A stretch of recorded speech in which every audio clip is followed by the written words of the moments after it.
விழுப்புரம் அருகே அரசூரில் நிவாரணம் கோரி நடைபெற்ற மறியல் வாபஸ். திருச்சி சென்னை தேசிய நெடுஞ்சாலையில் பாதிக்கப்பட்ட போக்குவரத்து சீரானது.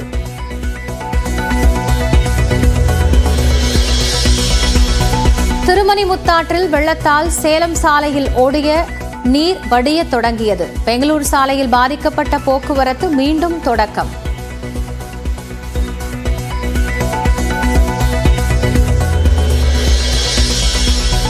பெஞ்சல் புயல் பாதிப்பு விவரங்கள் முதலமைச்சர் மு.க. ஸ்டாலினிடம் கேட்டறிந்தார் பிரதமர் நரேந்திர மோடி. சேதம் குறித்து விரிவான மதிப்பீடு செய்ய மத்திய குழுவை அனுப்புமாறு முதலமைச்சர் மு.க. ஸ்டாலின் மீண்டும் வலியுறுத்தல்.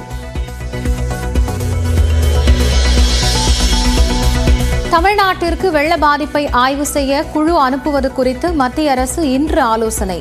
3 குழுக்களை அனுப்புவது தொடர்பாக ஆலோசிக்கிறது மத்திய உள்துறை அமைச்சகம்.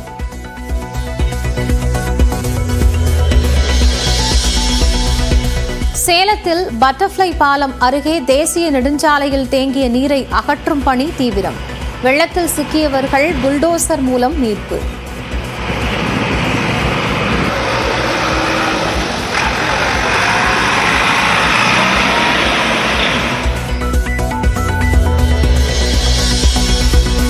சேலத்தில் மழை வெள்ளத்தால் பாதிக்கப்பட்ட பகுதிகளில் எதிர்க்கட்சித் தலைவர் எடப்பாடி பழனிசாமி ஆய்வு. முறையாக தூர்வாரி இருந்தால் பாதிப்பு ஏற்பட்டிருக்காது என பேட்டி.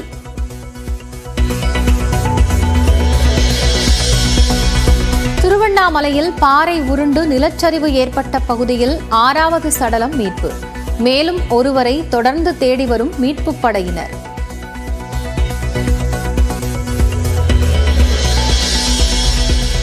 திருவண்ணாமலையில் தன்னை வளர்த்த சிறுவனை தேடி அலையும் நாய். மண் சரிவிலிருந்து இன்னும் மீட்கப்படாத சிறுவன்.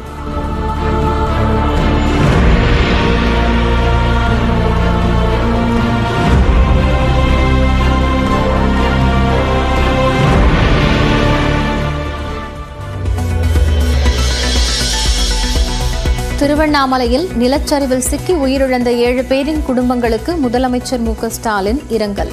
தலா 5 லட்சம் ரூபாய் நிவாரணம் வழங்கப்படும் என அறிவிப்பு.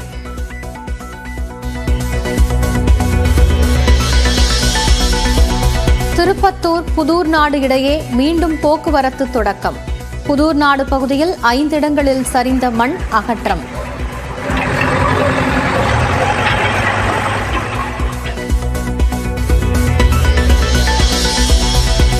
புதுச்சேரி கடலூர் எல்லையில் உள்ள முள்ளோடை பகுதியை சூழ்ந்த வெள்ளம். வண்ணாங்குளம் மணப்பட்டு கிராமங்கள் வழியாக கடலுக்கு செல்லும் மழைநீர்.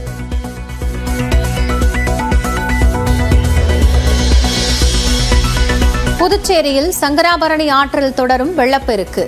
படுகை தடுப்பணை மூழ்கியது.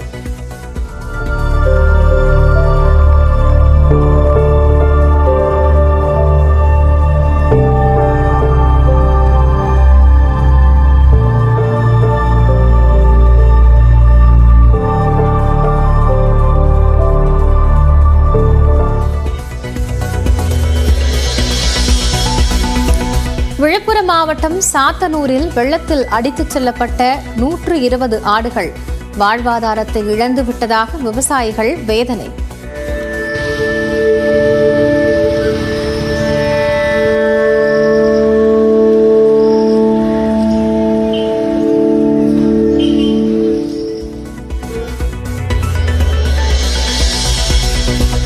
கிருஷ்ணகிரி மாவட்டம் ஊத்தங்கரை அண்ணாநகரில் வடியத் தொடங்கிய வெள்ளம்.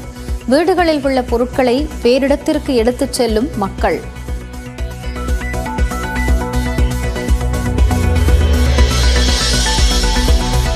தமிழ்நாட்டில் புயல் கனமழையால் உயிரிழந்தோர் குடும்பத்திற்கு ராகுல் காந்தி இரங்கல்.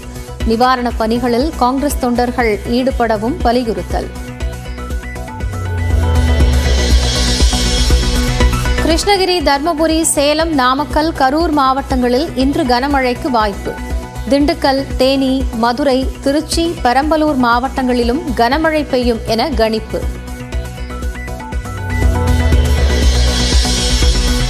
புதுக்கோட்டை மீனவர்கள் 18 பேரை சிறைப்பிடித்த இலங்கை கடற்படை 2 விசைப்படகுகளையும் பறிமுதல் செய்தது.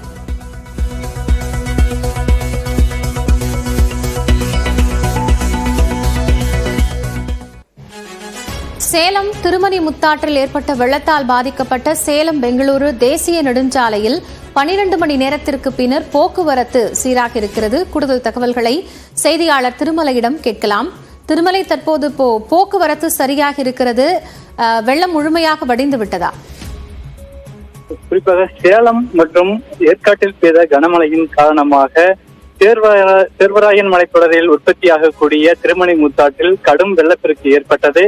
இதனிடையே சேலம் கந்தம்பட்டி அருகே இருக்கக்கூடிய திருமணி முத்தாற்றில் வெள்ளப்பெருக்கு ஏற்பட்டதன் காரணமாக அருகே இருக்கக்கூடிய தேசிய நெடுஞ்சாலை, அதாவது சேலம் பெங்களூரு தேசிய நெடுஞ்சாலை மூழ்கடித்து சென்றது.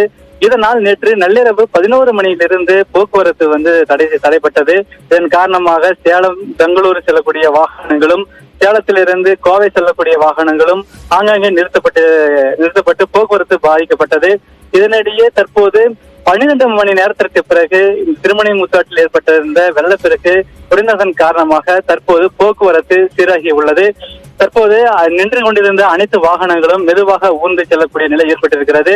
தொடர்ந்து இன்னும் 1 மணி நேரத்தில் முழுவதும் போக்குவரத்து சீராக துவங்க உள்ளது. நன்றி திருமலை, விவரங்களை இணைந்து வழங்கியமைக்காக.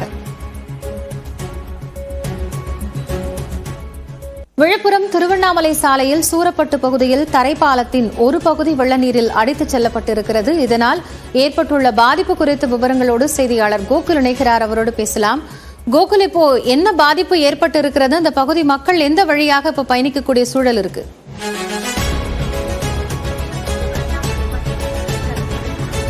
விழுப்புரம் திருவண்ணாமலை நெடுஞ்சாலையில் கரெக்டாக வாழப்பட்டு என்ற கிராமத்தின் அருகே இந்த சாலையானது ஒரு பகுதி வெள்ளத்தில் முழுமையாக அடித்துச் செல்லப்பட்டிருக்கிறது. அந்த காட்சிகளை தான் பார்க்குறோம். குறிப்பாக 3 நாட்களாக விழுப்புரம் திருவண்ணாமலை நெடுஞ்சாலையில் எந்த வாகனங்களும் இந்த சாலை உடைப்பை அடுத்து இயக்கப்படவில்லை. இன்றைய தினம்தான் வெள்ள நீர் வடிந்த பிறகு ஒரு புறம் மட்டும் இளரக வாகனங்கள், குறிப்பாக பேருந்து, லாரி உள்ளிட்ட வாகனங்கள்லாம் இன்னும் இயக்கப்படவில்லை.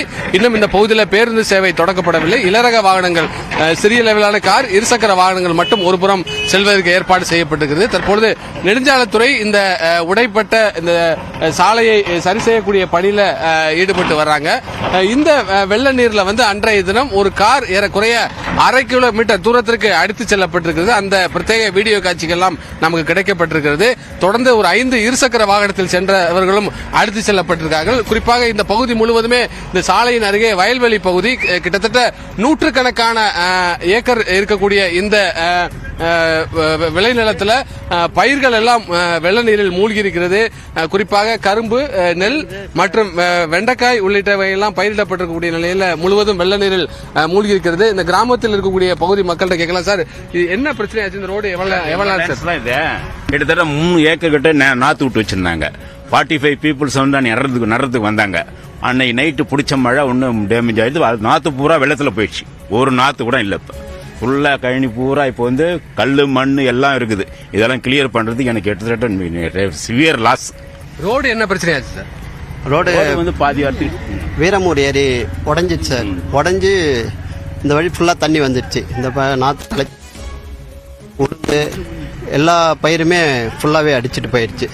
100% ஃபுல்லாகவே காலி ஆயிடுச்சு. இங்கே இருக்கிற ரோட்டில் இருக்கிற ஜல்லி, மண் எல்லாமே நிலத்து ஃபுல்லாக ஆகி போச்சு. இப்போ எவ்வளவு நாள் போக்குவரத்து நிறுத்தப்பட்டிருந்துச்சு? இப்போ வண்டி எல்லாம் போதா? 3 டேஸா 3 நாட்களாக போகவில்லை. இப்போ இளரக வாகனங்கள் மட்டும் இயக்கப்படுகிறது. தொடர்ந்து நெடுஞ்சாலைத்துறை அதிகாரிகள் இந்த சாலையை சரி செய்யக்கூடிய பணிக்காக வந்திருக்கிறார்கள். இந்த சாலை என்பது குறிப்பாக விழுப்புரம் மற்றும் திருவண்ணாமலை நெடுஞ்சாலை ஒரு முக்கியமான சாலை. இந்த சாலையில இதுவரை பெங்களூர் உள்ளிட்ட ஊர்களுக்கும் செல்லக்கூடிய பிரதான சாலையில பேருந்து உள்ளிட்ட சேவைகள் இயக்கப்படாமல் இருப்பது இந்த பகுதி மக்களுக்கு தொடர்ந்து பாதிப்புல இருக்கு. தொடர்ந்து இந்த கரும்பு பயிர்களையும் பார்க்கலாம். வெள்ள நீர்ல மூழ்கி இருக்கக்கூடிய இந்த கரும்பு உள்ளிட்டவைகள்லாம் பயிரிடப்பட்டு முழுவதும் வேரோடு கரும்புகள் எல்லாம் அடித்துச் செல்லப்பட்டிருக்கிறது. இந்த வாழப்பட்டு பகுதியும் ஒரு முக்கியமான பாதிப்புக்குள்ளான கிராமங்கள்ல இந்த விழுப்புரம் மாவட்டத்தில் ஒரு பாதிப்படைந்த கிராமமாக இருக்கிறது. காயத்ரி, நன்றி கோகுல், இது குறித்த தற்போதைய தகவல்களை இணைந்து வழங்கியமைக்காக. திருவண்ணாமலையில் நிலச்சரிவின் போது நீரும் மண்ணும் சீறி பாய்ந்து வந்த சிசிடிவி காட்சி வெளியாக இருக்கிறது. தகவல்களை செய்தியாளர் சதீஷிடம் கேட்கலாம்.